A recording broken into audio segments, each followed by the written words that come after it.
Vince McMahon ruined wrestling. There, I said it. Vince McMahon ruined professional wrestling. And if you watch the business today, you watch what passes today as pro wrestling, it's evident. I'm sure newer fans will scoff at this. There's some fans that think that Vince was the greatest thing since sliced bread, and that he just made the business prosperous, made guys millions of dollars. But this is the problem, is that wrestling was very successful prior to Vince McMahon going national in 1984. In fact, 1983 was a great year for pro wrestling from a financial perspective. So how did Vince ruin pro wrestling? Well, we know that pro wrestling without Vince would have still evolved from what it was, a territorial system.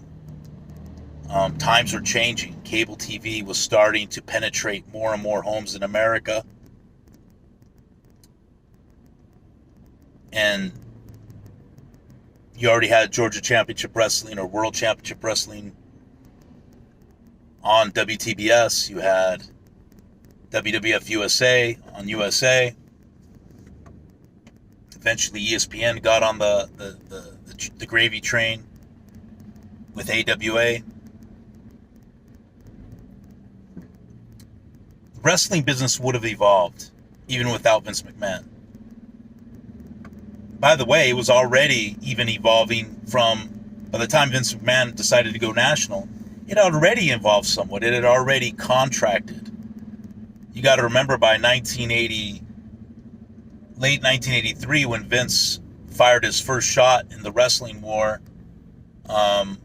with the St. Louis tapings and taking over the St. Louis Wrestling Club time slot on KPLR and acquiring Hulk Hogan, David Schultz, and Gene Okerlund, several of the old school wrestling territories of the NWA had folded up shop. Detroit, San Francisco, Los Angeles, Amarillo. The western part of the United States, by the time of Vince McMahon's expansion, was pro wrestling deficient. Even though the AWA was running San Francisco, by that time, by early '83, WWF moved into Southern California, so it was slowly coming back. A lot of the western states, the once strong wrestling territories, had died. And that left a vacuum. It left a golden opportunity for McMahon that once he did start his expansion, he had the western part of the country that he could penetrate without any stiff competition. So wrestling was already evolving. It would have evolved further as the 80s carried on. And, not to mention, once the second half of the 90s and the internet, things weren't going to stay the same. That's just a fact. But this is the thing. I think without McMahon's super aggressive practices,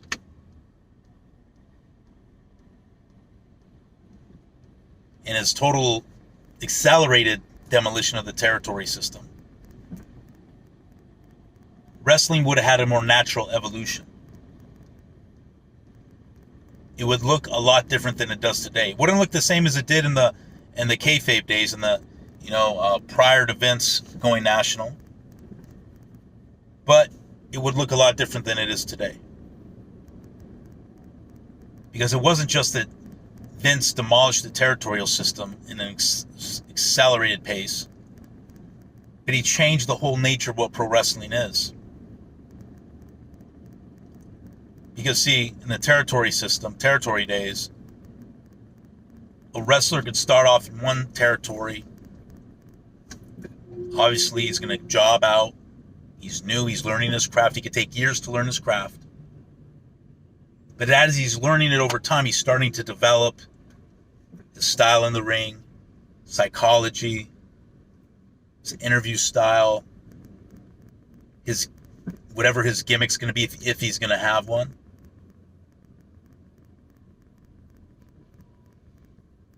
And when a wrestler's in charge of his own, of building his own gimmick and creating his own gimmick, and yes, he's going to get help, he's going to get suggestions. But when he's in charge of it, more often than not, it's going to be a natural extension of who he is. So that when you see the finished product of his gimmick, it's credible, it's realistic. You buy into it, it's sincere. Rather than being slapped with a gimmick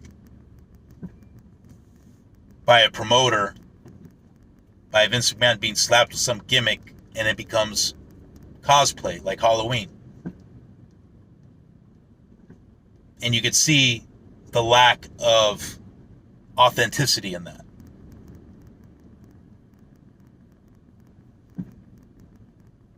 I saw the lack of authenticity in the $1 Million Man gimmick slapped on Ted DiBiase. The Undertaker gimmick slapped on Mark Callis.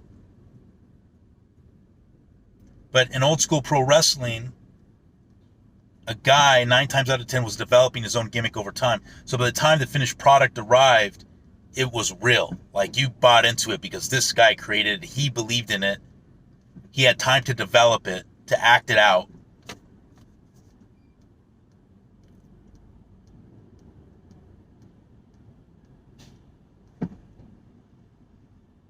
And that now is pretty much, for the most part, there's still guys that do it, but a lot of times when you go to an AEW, you go to a WWE, you're getting slapped with a gimmick. You're getting slapped on with some gimmick that you didn't create. Therefore, you may not fully buy into it. But the territorial system was fertile ground for character development, interview style, and that's another thing. Today's everything's scripted. The interviews are scripted. Again, taking away from the authenticity of what the person's saying.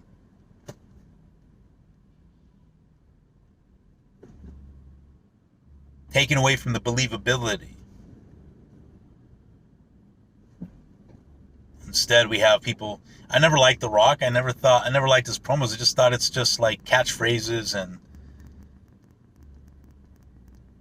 never wanted to buy a ticket because of what he said. Give me a Roddy Piper, Don Morocco all day long, a Masked Superstar interview. Magnum TA interview, a Dusty Rhodes, Ric Flair, you name it. Even some of the more serious interviews, like a Greg Valentine. Give me a Tito Santana, Paul Orndorff.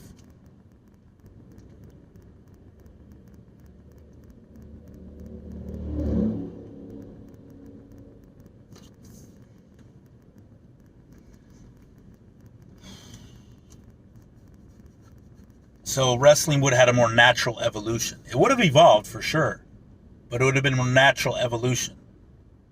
The rapid acceleration of the destruction of the territorial system basically left us with very little fresh new top stars in the 90s. I mean, and even now, to Vince's credit, he did create, by necessity, some stars in the second half of the 90s as he's going to war with WCW. Look at WCW for example, in the Nitro. All those stars were guys that had already been established in the 80s, or in the case of Razor Ramon and Kevin Nash, Scott Hall and Kevin Nash in the early 90s.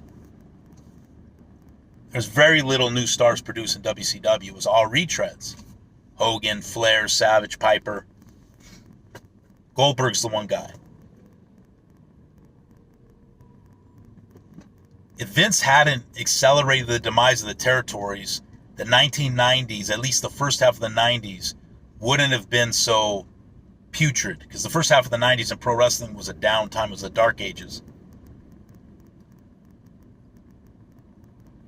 And even in the second half of the 90s, we wouldn't have to see Hogan, Piper, Flair, Savage main event pay-per-views. Sting. They shouldn't have been main eventing in the second half of the 90s. Possibly Sting, maybe because he was younger.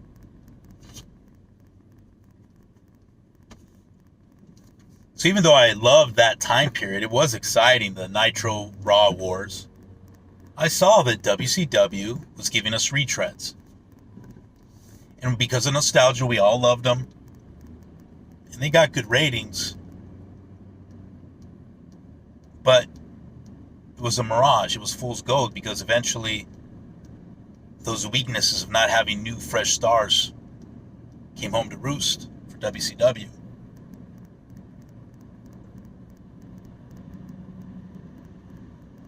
Vince had his back to the wall, and that's why the late 90s WWF was so entertaining. But Vince is known that once he's in the driver's seat, he goes on cruise control, and his products, in those times, his product is usually pretty drab. Case in point, I believe that WrestleMania 3 was like that nail in the coffin for the rest of the territories. I mean, Vince was pretty much far away in the lead by that time. But WrestleMania 3 and the 93,000 fans, and I do believe in the 93,000 number because you look at the Silver Dome, I think the capacity for football is 80,000, and that place was packed. And then you consider the floor. If not 93, very close to it. Vince officially won the war. That was the official winning of the war right there.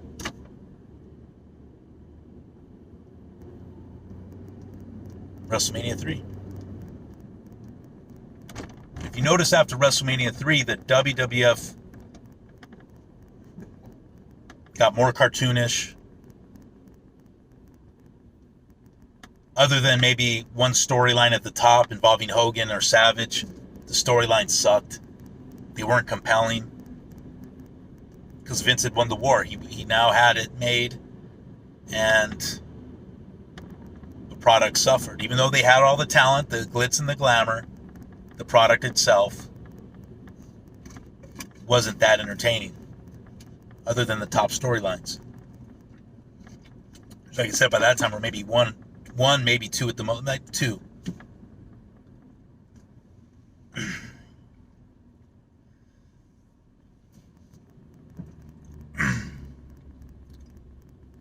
The lack of the territorial system caused wrestlers to burn out with the fans quicker. Because once you saw a guy in WWF go through his cycle of his arrival, he's building up, main eventing, or at least close to main eventing, and then on the downward, well, he was of no more box office value to another promotion because the fans saw him. They saw everything he did.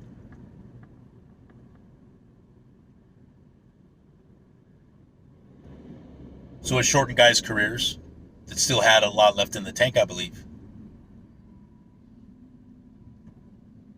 The business got overexposed. Wrestling's always at its best when there are more options for wrestlers to work, for them, for their own personal career, but for the fans as well. So that a wrestler does not get overexposed in one place. The problem also was in the WWF, and from what I hear, there weren't really much in the way of guaranteed contracts, but the wrestlers, of course, the allurement of the money. But the drawback of that was that the schedules were, the WWF schedules were just brutal. And that's where you have to, as an individual, weigh out material gain, which apparently a lot of these WWF wrestlers, spent their money. Material gain with your, health. Pro wrestling has always had full-time schedules, right? But Vince, at its height, was running 3 shows a night. A, B, and C crew. So what does that mean? That means no days off. Because if you're running 3 shows, you have to make sure those 3 shows have enough wrestlers to fill out a card.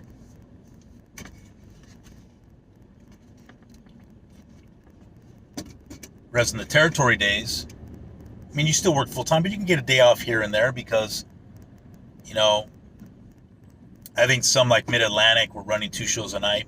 I heard even Florida at its peak. But a lot of the territories were running 1 show a night, but every night of the week. So obviously, if you have a good crew of guys, you can give a guy a day off once a week or maybe even twice. The WWF schedule was brutal. And same with the Crockett schedule eventually, because when I watch some of those WTBS shows and I see all the cities that they're going to, when they list the cities that they're going to be at, you would have Atlanta, Georgia one night, maybe, say it just for an example, Las Vegas, Nevada the next night, and then the next night, Denver, Colorado, and then after that, maybe Louisville, Kentucky. It's like the tours didn't make sense logistically. Like crisscrossing the country, and same thing with WWF. Logistically, the tours didn't make sense a lot of the times.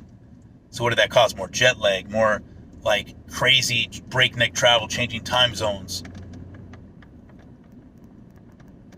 It was a brutal schedule, which caused drug use to go through the roof.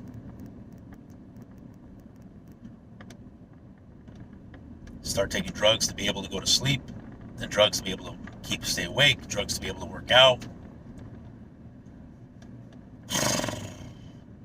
Not a pretty picture, guys, of what happened to pro wrestling via Vince McMahon.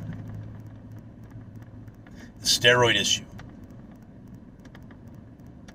There'd been steroids before that, but the wrestler that was a superstar Billy Graham type was the rarity. You can have many body types in wrestling, and then because of Vince, it became like the bodybuilder type became almost the standard in a lot of ways. Well, put a lot of pressure on guys to roid up.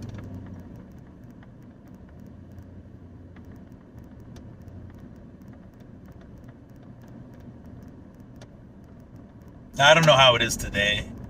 I guess, you do see guys now with different varying bodies, so I think today has gone away from but for a long time, that was the standard, and it ruined the business for a while. Because just imagine if that had been the standard in the 70s and 60s, we would have missed out on so many great wrestlers. So many great wrestlers that didn't have that body, nor should they, because you can work better without that body. There are guys that can get a fit body and still be great workers, like a Ken Patera, Ricky Steamboat, Jimmy Snuka. But I didn't think Steamboat necessarily I know he competed, but he had a more natural. I know he probably took the juice too, but he looked great. He didn't look overdone. Same with Snuka. Well, Snuka ripped, but he was athletic still. Ken Patera was naturally big, and he was a power lifter and a weightlifter, and he looked great. He can wrestle, he can work. But a lot of the guys that would come into the business in the mid-'80s were given the push because they had that bodybuilder look, and they suck. Ed the Bull Gantner, Alex Luger, although Luger out of the bodybuilders at least. There was something about Luger, people criticized Luger, but there was something about Luger that had some sort of charisma, So I'll leave Luger out of that discussion. I'll say Ed Gantner, a lot of guys, Korchenko, during that time, because they had that bodybuilder look. Even when you think of a tag team like the Road Warriors, who I loved. But I think also they were part of that. There were guys that had that, bodybuilder big look that were very successful, and I think that gave people a false sense of security, saying, "Oh, we need to get bodybuilders, that will work." No, Hulk Hogan's successful not just because he's had a built bodybuilder body or whatever it is, big body, muscular. It worked because Hogan had charisma, and he could work for a big man. The Road Warriors had charisma. and they can at least work certain matches in a good way. But that should have never been the standard. That should have been the exception.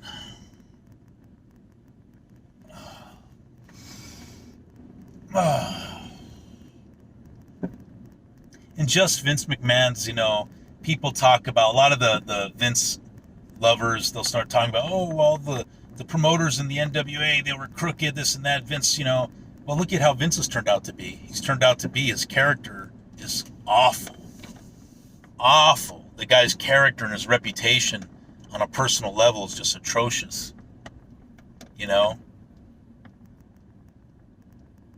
And I think a lot of the stuff about the old promoters gets overhyped. Yeah, it's just like any business. There's good guys, bad guys.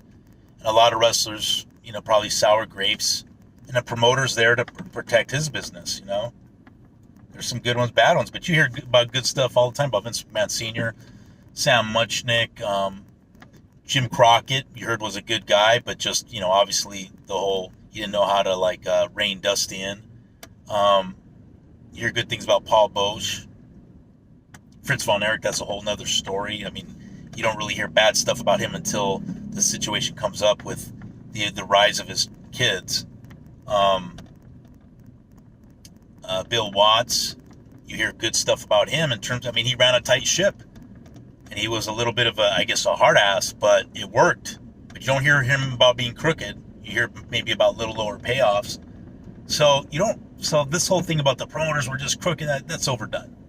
That's overdone. Yeah, but the most of them you hear about, Don Owen was a good guy.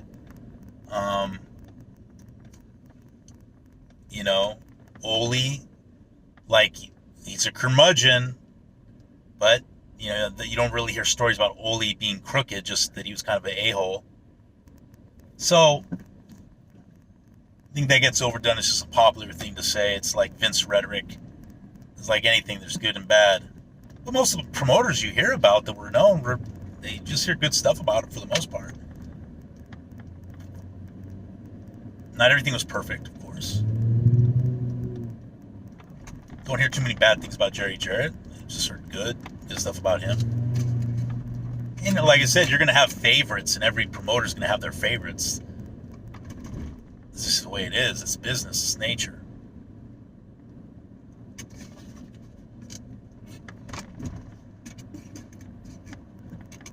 But yeah, I think Vince has ruined it.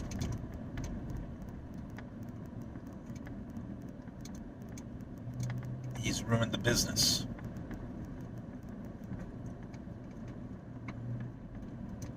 Anyways, guys, have a good one. Bye.